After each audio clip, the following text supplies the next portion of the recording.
Hi there, this is a video about triangles and their side lengths.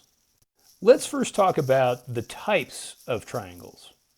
And the first one we can talk about is an acute triangle. And what this is that all angles are less than 90 degrees.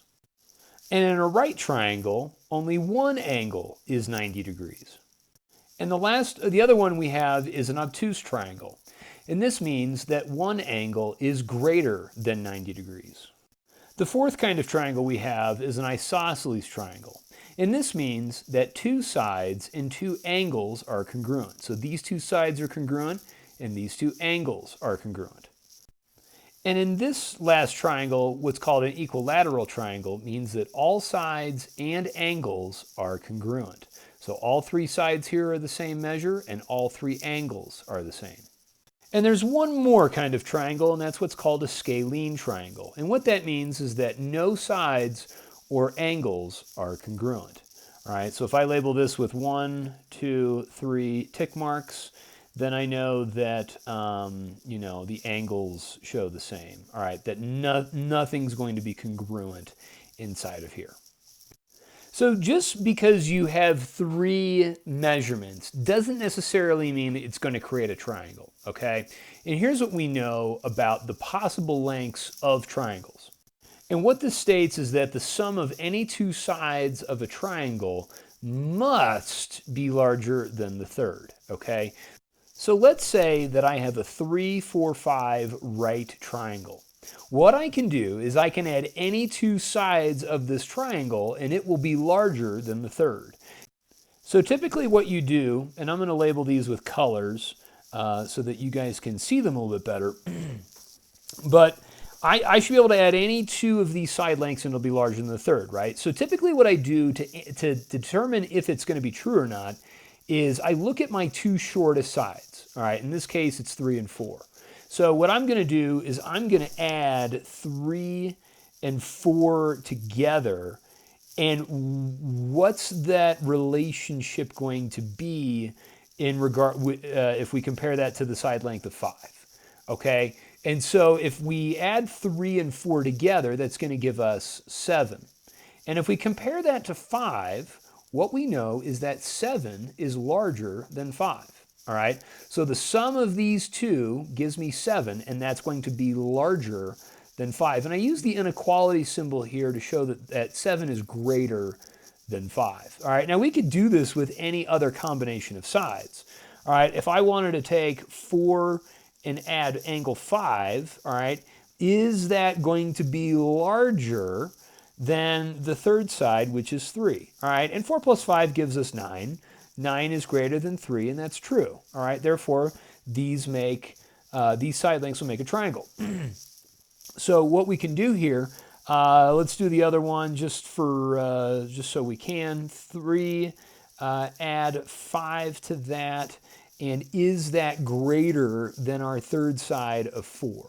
All right, 3 plus 5 do add together to give me 8, and that is greater than 4, so that's true. All right, so it doesn't matter what we do, which ones we add. Typically I do the two smallest ones to determine this, but we can always just take any three measurements and use this concept then to determine if they'll make a triangle. So let's look at an example. All right, if we wanted to say create a triangle with side lengths of 1 centimeters, 2 centimeters, and 5 centimeters, I encourage you to grab a ruler and actually try to create that triangle with 1 centimeter, 2 centimeters, and 5 centimeters. So if you pause the video and you tried that, then you probably found out that it doesn't work. All right, so if I take a length of say 5 here, all right, so let's call this 5 centimeters, and let's break this up into 5 units. All right, so 1, 2, 3, 4, 5 centimeters. All right, call that good. Now if I try to implement other two sides to create a triangle here, what I'm going to say is that maybe I've got this side length here that I'm going to draw that's 1 centimeter. All right, and then I'm going to come in here on this other side and draw in something that's 2 centimeters. And what we figured out based off of this is that these are not going to connect. All right, you know, if this is 2 centimeters long, and if I can like move this side down, it's only going to intersect here. Where same thing with 1 centimeter, if I bring that and rotate that down, it's going to intersect here. And it's these 2 points are just never going to connect. All right, and that's the idea. But if we use that concept that 2 sides must be larger than the third, so, you know, if I take any 2 sides, and I'm going to take the smallest ones because that's where it's most efficient, is to take 1 and add 2 and analyze, is that greater than 5? Now 1 and 2, add those together, gives you 3. Is 3 greater than 5? No, that's false. Therefore, this does not make a triangle. So no triangle is made. So the last example I want to talk about is a problem where you're given a triangle with 2 sides and you're trying to determine what are the possible values of a third side. All right, so this is a little tricky, and what we have to do is we have to take 2 different perspectives of this situation. So you have a possible scenario where you have a very, very small value of x, meaning that this side length is going to, and these 2 side lengths are going to create a very, very small acute angle here. All right, as low as you can go, what's going to be the smallest value of x?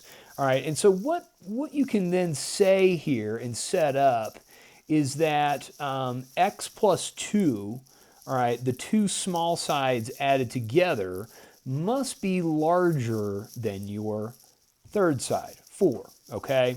Now you can have the other scenario where you could make x the biggest side, where you have this really, really big angle here, and that x is going to be a very, very large side, okay? And what you would do is you would set up an inequality that shows that if you add 2 and 4, the 2 smaller sides, then that would be larger than x, okay? And your third side.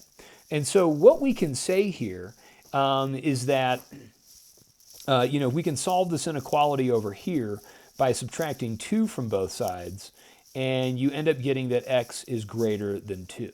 So what you know is that in any case, the value of x would have to be larger than 2, all right? And then if we add 2 and 4 together and simplify this one, it's going to be 6 is greater than x. All right, so what you have here is you have a compound inequality. You have 2 inequalities for the same situation, and what we can say here is that x has to be larger than 2, but at the same time, it has to also be less than 6. All right, so what we call this is an intersection. Okay, this is what we call an and compound inequality.